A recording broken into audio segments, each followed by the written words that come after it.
ఇప్పుడిప్పుడే తెలుస్తుంది కదా ఏళ్ల తరబడి చేసే మోసం. అంటే మీకు ఒక లేటెస్ట్ ఎగ్జాంపుల్ చెప్తాడు.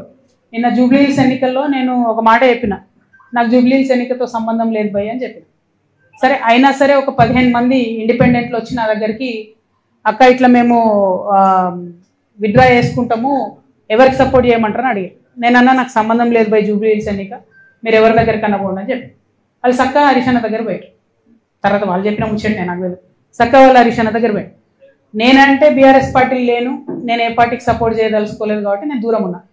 హరీష్ రావు కూడా అదే ఆన్సర్ చెప్పారట, మీ ఇష్టంపై ఎవరికైనా వేసుకొని అన్నారట. అంతకన్నా ముందేం చేసిరు హరీష్ రావు గారు, అంటే బీఆర్ఎస్కి మోసం చేసినట్టే కదా. అంతకన్నా ముందేం చేసిరు హరీష్ రావు గారు, ఎలక్షన్ పెట్టక ముందే ఇవ్వకి పలానా క్యాండిడేట్ని పెడితే మీకు సపోర్ట్ చేస్తా కాంగ్రెస్ కానీ చెప్పపిరట పైకి, వాళ్ళు వద్దన్నారట. అన్నాక ఈయన సైలెంట్ అయిపోయి. అంటే గమ్మత్ ఏముంటుంది హరీష్ రావు గారిది అంటే తెలియడానికి టైం పడుతుంది. ఎందుకంటే ఇవాళ వారి అన్ఫార్చునేట్ వారి తండ్రి గారు చనిపోయినారు. అయితే వారు లోపల ఉన్నారు ఇంట్లో.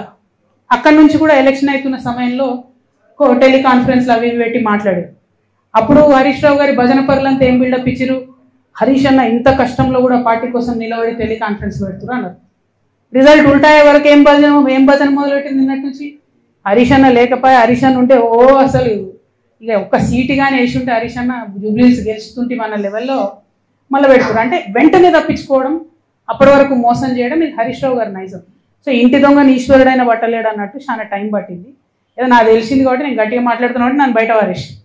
బట్ అక్కడ ఉన్న వాళ్ళు వారు ఆలోచన చేసుకోవాలి.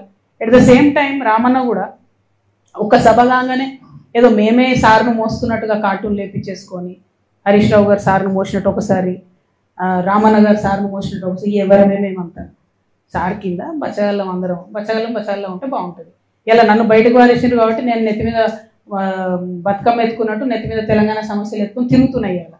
కాబట్టి నేను బలంగా మాట్లాడుతున్నాను. బట్ ఒక పార్టీలో ఒక సిస్టంలో ఉన్నప్పుడు నాయకుడు కోరుకున్న చేయాలి. మీరేం చేస్తున్నారు, సభ సక్సెస్ చేయగానే రామన్న నెత్తి మీద సార్ పెద్ద సార్ ఫోటో పెట్టి నేనేం మోసినా అని ఆయన వేసుకున్నాడు కార్టూన్. తెల్లారి ఈయనేం చేసిండు హరీష్ అన్న, వి ప్రకాష్ లాంటి వాళ్ళని కొంతమందిని పెట్టుకొని అసలు హరీష్ లేకపోతే కేసీఆరే లేడు, హరీష్ లేకపోతే తెలంగాణ ఉద్యమమే లేదు. ఏంది ఇది అవసరమా? ఇప్పుడు ఇక్కడ పద్మదేవేందర్ రెడ్డి గారు ఉన్నారండి. వీరు 2009లో ఎక్కడ ఉన్నారండి? కేసీఆర్ గారు మీరు నాకు గుర్తుంది 2 చేతులతోని దుమ్మెత్తి పోసి పార్టీని ఇడిచిపెట్టి వెళ్ళిపోయింది. ఆమె టికెట్ ఇవ్వకపోతే మేడం వెళ్ళిపోయినరా, మళ్ళా జర ఉద్యమం గట్టిగా ఈ సార్ దీక్ష చేయగానే ఎట్లా వచ్చింది వాపస్? ఎవరు సపోర్టు మేడంకి, ఆ దేవేందర్ రెడ్డి అన్నకి? హరీష్ రావు గారు కదా. మరి ఈ జిల్లాలో ఒకే సపోర్ట్ ఉన్నారు, తీసుకొచ్చిరు. ఇక్కడ వింటుంటే అసలు ఎంత ఘోరం అండి వస్తుంటే. అవి నాకు కొన్ని చెప్పబుద్ధి అయితే లేదు. ఒక్కొక్క ఉద్యోగం ఇస్తామని 2 లక్షలు తీసుకుంటారా, 3 లక్షలు తీసుకుంటారా? అన్ని మెదక్ల పనులు పెండింగ్ ఉంటాయా? మరి అట్లాంటి నాయకులు సపోర్ట్ చేయొచ్చా బీఆర్ఎస్? ఆనాడు ఆ మేడం టీఆర్ఎస్కి వెళ్ళి బయటకు పోయి కేసీఆర్ గారి మీద 2 చేతులతో దుమ్మేసిపోతే ఆమెకు సపోర్ట్ చేసింది ఎవరండి? ఆ రోజు ఇటుపక్క పద్మకు ఓడిపోతుంది, అటుపక్క వైపీఆర్ అఫీషియల్ టీఆర్ఎస్ క్యాండిడేట్ ఓడిపోతాడు, ఇంకో మనిషి గెలుస్తాడు. హౌ సపోర్ట్ చేయలేదా హరీష్ అన్న? ఫస్ట్ నుంచి చేస్తున్నాడు ఆయన. నేనేమంటున్నా అంటే ఫైట్ ఉంటే స్ట్రేట్ ఫైట్ చేయాలి. ఇప్పుడు నన్ను బయట వారేసిరు, నేను సింపుల్గా ఏం చేసిన, సరే పోయి నన్ను బయట వేసిరు, నాకు తెలిసిన కాడికి నేను ప్రజా సమస్యల మీద ఎత్తుకొని తిరుగుతా అంటాను. అట్లా స్ట్రేట్ ఫైట్ చేయాలి. లేదు మోసపూరితమైన ఫైట్ చేస్తారు కాబట్టి నేను ఒకటే అంటున్నా, ఒక పక్క రామన్న సోషల్ మీడియా ట్విట్టర్ ఇడిచిపెట్టి గ్రౌండ్లకు రావాలి, వస్తే బాగుంటుంది ప్రజలకు. ఇంకో పక్క హరీష్ అన్న మోసం చేయడం బంద్ చేసి నువ్వు కృష్ణునివా నువ్వు అర్జునువా ఏందో డిసైడ్ చేసుకొని ఆ పాత్ర ఏందో స్ట్రేట్ ఫార్వర్డ్ చేయాలి. వీళ్ళు పేరుకు కృష్ణార్జునాలు పెట్టుకుంటారు, ఒకరి మీద ఒకరి బాణం వేసుకుంటే పాపం బలేదు ఎవరే టీఆర్ఎస్ కార్యకర్తలు కదా. ఇప్పుడు నిన్న నిజంగా చెప్తున్నా, నేను వచ్చి మెదక్ జిల్లాలో ఉన్నా అంటే జూబ్లీహిల్స్ ఎన్నికల తర్వాత కొన్ని వేల మంది బీఆర్ఎస్ కార్యకర్తలు, కొన్ని వేల మంది నేను చెప్తున్నా, అక్క మీతో ఉంటాం, మీతో వస్తాం, వీళ్ళు నమ్ముకుంటూ ఉండలేదు. నేను కూడా చెప్తున్నా, తమ్ముళ్ళు మీరు వీళ్ళిద్దరు నమ్ముకుంటే వాళ్ళు ఒకరినొకరు బాణాలు వేసుకుంటే సరిపోతుంది. పక్కన మీద వేయరు, పక్క పాటోని మీద వేయరు, మనోళ్ళనే. అరే ఇక్కడ నిన్న నేను ఒకరింటికి పోతే పాపం ఆయన పక్క పిలిచి చెప్తున్నాను, అక్క ప్లీజ్ మీరు నమ్మకండి, వీళ్ళు మనకు పార్టీకి చేస్తలేరు పని అంటే. నేనే లేను కదా పోయి పార్టీలు అంటే, లేదక్క మేము మీతోనే ఉంటాం, పార్టీ కార్యకర్తలకు మాత్రం ఏమాత్రం లాభం జరగలే అని చెప్తున్నాను. ఎవరండి ఈ జగదీష్ రెడ్డి ఎవరు చెప్పు, ఈ ప్రశాంత్ రెడ్డి ఎవరు చెప్పు, ఈ మదన్ రెడ్డి గారు ఎవరు, నిరంజన్ రెడ్డి గారు ఎవరు? ఏముండే వాళ్ళకు ఇప్పుడు ఎట్లున్నారు వాళ్ళు? కొన్ని కార్యకర్తలు ఉన్నారు, నేనే ఉన్నా, మీరు చూసుకోండి, నా ఆస్తిపాస్తులు లెక్కలు తీసుకోండి. 2014 ముందు ఏది ఉంది అదే ఉంది నా దగ్గర. ఛాలెంజ్ చేసి చెప్తున్నా, 3 ఏళ్ళు ఈడీ సిబిఐ నా ఎంటబడ్డది, కీసం ఎత్తనే మన ఉన్నదా నా దగ్గర అదనంగా? నాలాంటి ఉద్యమకారులు ఇక్కడ 100 మంది ఉన్నారు, దగపడ్డ ఉద్యమకారులు, వీళ్ళకి ఏముందండి? నేనేమంటున్నా అంటే బ్రదర్, నేను చెప్పాను, నేనేమంటున్నా అంటే టీఆర్ఎస్ పార్టీ కార్యకర్తలను ముంచుడు, నాయకులు పెరుగుడు, ఇది కరెక్ట్ కాదు. పార్టీ అనేది ప్రజల పక్షాన ఉండాలి. అవకాశం ఉంటే అట్లా పనిచేస్తే బాగుంటుంది. ఏమన్నారు? అయితే ఇది నిజమో కాదో మరి మీ జర్నలిస్టులకు ధైర్యం ఉందో లేదో నాకు తెలియదు, కానీ మీ జర్నలిస్టులకు ల్యాండ్ చేయడానికి కూడా పైసలు తీసుకున్నారని తెలిసింది నాకు. 3 లక్షల రూపాయలు తీసుకొని ప్లాట్లు ఇచ్చినట్టు తెలిసింది. 3 4 అన్న 3 వాస్తవం అనేది. ఇక చూడు, ఇక నేనేం చెప్పాలన్నా, ఈ ఘోరమైన పరిస్థితి ఉన్నది మెదక్లో. మాకు దూరం నుంచి చూసి మెదక్ అంటే చాలా గ్రేట్ ఉంటుంది, అసలు మేరు పర్వతం అనుకున్నాను నేను. మేలిమయ్యుడు పొట్ట విప్పి చూస్తే పురుగులు ఉన్న కథ ఉంది ఈడ చూస్తే. బట్ ఏమైందన్న?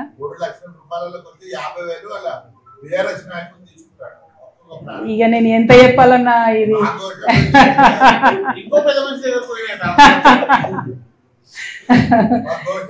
ఏమైందో నాకు తెలియదు, కానీ పట్టాలు కూడా ఆపి రయ్యకపోతే ఇక మీరు జర్నలిస్ట్లే అడగకపోతే నేనేం అడగాను మీ తరఫున? మీకు అంతేనా? ఓకే.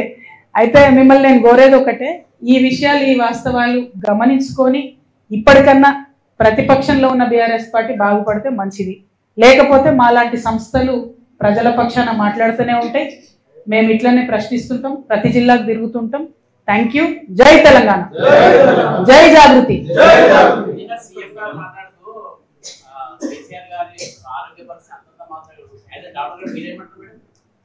కేసీఆర్ గారు మంచిగా ఉన్నారు, చాలా బాగుంటారు. సీఎం గారికి ఏదో ఆశ, పాపం కేసీఆర్ ఆరోగ్యం బాగాలేదు, తను బయటకు రాకపోతే ఈయనకేదో మళ్ళీ రాజకీయంగా లాభం అయితే అంత సీన్ లేదు. కేసీఆర్ సార్ హట్టా కట్టా ఉన్నారు, మంచిగా ఉన్నారు. సార్ బయటకు వచ్చినప్పుడు సీన్ వేరే రకంగా ఉంటుంది, అది వేరు, అది పక్కకు పెడదాం. ముఖ్యమంత్రి గారు ఆశలేమి చెల్లుబాటు కావు, అది పక్కన పెట్టేద్దాం. కానీ ఎవరైతే ఈ హరీష్ అన్న, కేటీఆర్ అని ఉన్నారో వాళ్ళు సార్ కళ్ళకు గంతలు కట్టి అరాచకాలు చేస్తున్న ఈ నాయకులందరినీ కూడా సేఫ్ గార్డ్ చేస్తున్నారు. అది కరెక్ట్ గా మనము కార్యకర్తలను కాపాడుకోవాలి, నాయకులను కాదు. ఆ విషయం వారు గమనించుకుంటే బాగుంటుంది.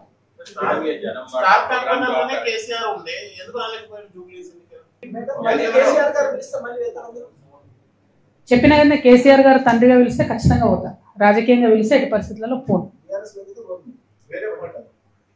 ఏ పార్టీలకు నేను ఎందుకు పోతాను? న్యాచురల్లీ నేనేమంటున్నా బ్రదర్ అంటే, అసలు ఫస్ట్ బీఆర్ఎస్ నుంచి వచ్చినటువంటి నాయకురాలు, బీఆర్ఎస్ నుంచి గెంటివేయబడ్డటువంటి నాయకురాలిగా బీఆర్ఎస్ లో ఉన్నటువంటి లోటుపాట్లని చెప్తున్నాం. సరి చేసుకుంటే ఎవరికి మంచిది? తెలంగాణ బిడ్డలకు, తెలంగాణ కార్యకర్తలకు, బీఆర్ఎస్ లో పనిచేసిన కార్యకర్తలకు మంచిది కాబట్టి చెప్తున్నాం. సరి చేసుకోలేదు అనుకోండి, జూబ్లీహిల్స్ లాంటి రిజల్ట్ రిపీట్ అవుతా ఉంటది. దానివల్ల నష్టం ఎవరికి? తెలంగాణ ప్రజలకి. ఓకే, కాబట్టి బీఆర్ఎస్ అనుకున్న స్థాయిలో ప్రజల మధ్యలోకి వచ్చి పర్ఫామ్ చేయలేకపోతే మాలాంటి సంస్థలు ప్రజలకు అండగా నిలబడతాం.